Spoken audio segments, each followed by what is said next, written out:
الخطيب يضرب في صمت. مفاجأة الأهلي للجميع وقيد اسم صفقة في آخر لحظة على الإطلاق، والصفقة جنونية للغاية. قبل ما نبدأ الفيديو بعد إذن حضراتكم اعملوا لنا لايك للفيديو كدعم لينا، واشتركوا في القناة وفعلوا جرس الإشعارات عشان يوصل لكم كل جديد. النادي الأهلي، أهلا وسهلا بكم الأول. يمكن امبارح مع نهاية الانتقالات، وخلينا نكون ناخدها كده بالترتيب: الاهلي طاهر محمد طاهر، بدر بنون، احمد رمضان بيكهام. خلاص خلصت الرواية، خلصت الحكاية عند الثلاثي ده.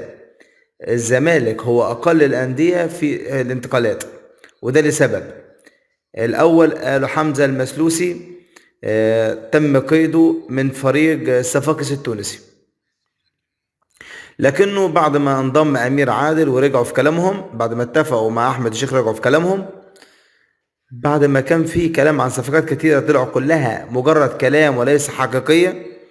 هرجع تاني للصفقات، ولكن خليني اروح اطمن على نجومنا، نطمن على نجومنا المصابين بكورونا، وحتى غير الكورونا كمان نعرف الدنيا شكلها عاملة ازاي، وهنرجع تاني مع حضراتكم. النهارده كان الكابتن وليد سليمان في مداخلة هاتفية على قناة النادي الأهلي، وأعلن إنه ابتدى المسحة الأولى، والمسحة الأولى طلعت سلبية، وإن شاء الله يرجع لنا بألف صحة وسلامة. خلونا ننتقل بقى لصفقات والانتقالات والقيد واللاعب العالمي اللي ضافه النادي الأهلي في آخر لحظات من إغلاق القيد. كنت بكلمكم عن سوق الانتقالات في نادي بيراميدز: شريف إكرامي وأحمد فتحي ورمضان صبحي، محمود وادي، أحمد سامي، كريم الطيب. لكن كريم الطيب تمت إعارته إلى نادي الجونة. الإسماعيلي فجر مفاجأة مدوية قبل غلق الباب مباشرة: استعاد حارسه محمد صبحي بعد غياب سنوات طويلة. صبحي بصراحة خبرة، يعني صبحي جول، عنده خبرة تقيلة وحتى لما لعب في القسم الثاني السنة اللي فاتت مع الداخلية كاد أن يعني يصعد بالفريق إلى الدوري الممتاز. أنا سعيد أنه بيعود مرة أخرى إلى ناديه من جديد وإلى بيته. هو كابتن النادي الإسماعيلي محمد صبحي. لسه هنتكلم كتير في موضوع الانتقالات، وعندي بعض الموضوعات المهمة. المفاجأة اللي نادي الأهلي أعلنها واللي الخطيب ضمها لآخر لحظات في القيد الموسم ده، وهو سيرينيو. ناس كتير قالت إن سيرينيو عرض خيالي وعرض كبير، وسيرينيو إن شاء الله يا إما سيرينيو يا إما لباجا كودوجو موجود في النادي الأهلي، وتم ضمه للقائمة بواسطة الخطيب وبفرمان من الخطيب يصدم كل الجماهير.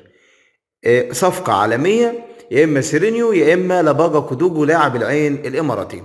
نيجي بقى لانتقال نجم وحارس مرمى النادي الأهلي محمد الشناوي.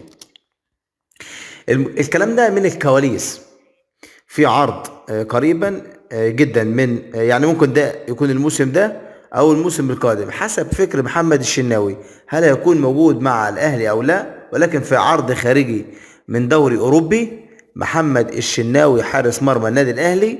المرة دي الشناوي هيكون الاستمرار الرحيل الاحتراف، ولكن في اكتر من شركة اتكلمت مع ناس بره على محمد الشناوي، وهناك عرض بارقام كبيرة جدا ان الشناوي يكون موجود في دوري اوروبي العام المقبل. هو هيكون قراره ايه؟ انا مش عارف بصراحة، ولكن هو عرض مغري، تركيز 100%، اداء رائع، يستاهل كل خير. بس انا اتمنى ان هو يكون موجود داخل النادي الاهلي، انما عرض اوروبي طبعا معظم لاعبين مصر لو جالها عرض زي كده استحالة ترفضه. مش عارف هيكون احتراف او اعاره، مش عارف بصراحه. فهو كل القرار هيكون في ايد كابتن محمد الشناوي. عشان ما اطولش عليكم في الفيديو ده اكتر من كده، ما تنسوش اعملوا لايك للفيديو واشتركوا في القناه وفعلوا جرس الاشعارات، والى اللقاء في فيديو اخر.